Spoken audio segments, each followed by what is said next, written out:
When you've got a few hours under your belt with driving and you've kind of connected to the car rather than you sat in the machine, once you become kind of like one piece rather than you sat as a human inside a metal box, you kind of like fill the space. Like, so you become, it's like almost like a weird transformer. You get in and you become the car. So you know how big it is, you know how it works. The more that you've driven the car, you understand the way that this clutch works, where its biting point is, all the kind of little like noises that it has, and you can kind of start to feel into the car, and the car has got a way of talking to you, like communicating with you, and you can become quite sensitive to that stuff. So like, let's just say you change gear and you lift the clutch too quickly. It's going to go like that. It's going to kind of like judder.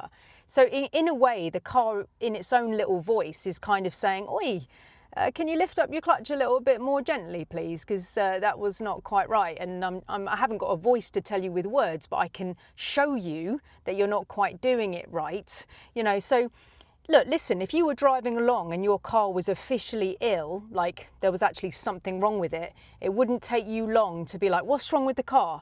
Because in its own way, it's talking to you. But even when the car is well, if you do things that are not quite right, the car will show you that it's not quite right. I've released quite a long video about the dog walker.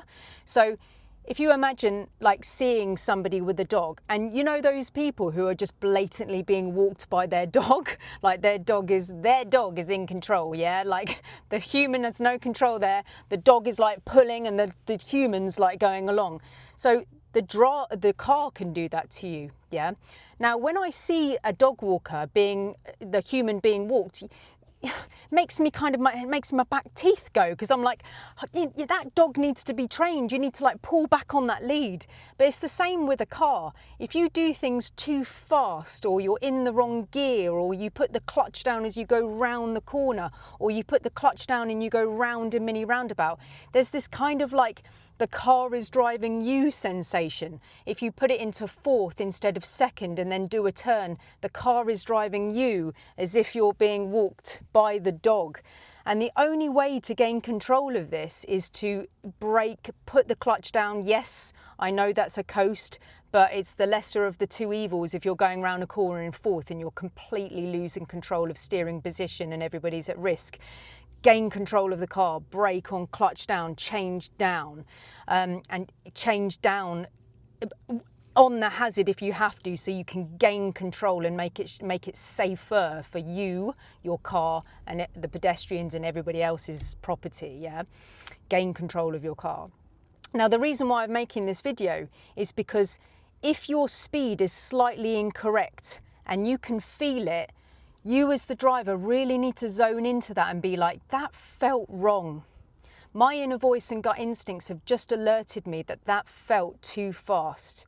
Yeah, you're the driver. You need to feel into those kind of little delicate kind of, the car's speaking, oh, that was a bit fast, yeah. Now, your accompanying driver, whether they drive or not, are going to know whether you've made a speed fault. They are going to know. It doesn't, unless they're a child, yeah? If they're an adult and, you know, they've walked around and they've got like awareness of safety and how to keep themselves safe themselves, they are going to know if you've made a speed fault. So if you've slightly taken something too quickly and you've snatched the wheel, or your position was wrong, or it wasn't quite right, that is not a private mistake. Let me tell you, it's not private. Your accompanying driver would have felt that. So you need to like just zone into that and go, that didn't feel quite right. My car has literally discussed this with me. The car has communicated with me in its own little way. So be sensitive, yeah? Like feel into these little like, not triggers, but these little kind of like warnings. I'm finding it hard to find the word, but listen to its unique voice, yeah? And pick up on that to be an elite driver, yeah? Analyze it and be like, how can I make that better? And how can I not do that again? It's probably a speed fault, but whatever it is. All right, guys, I really hope that helps you, and I'll see you on the next video.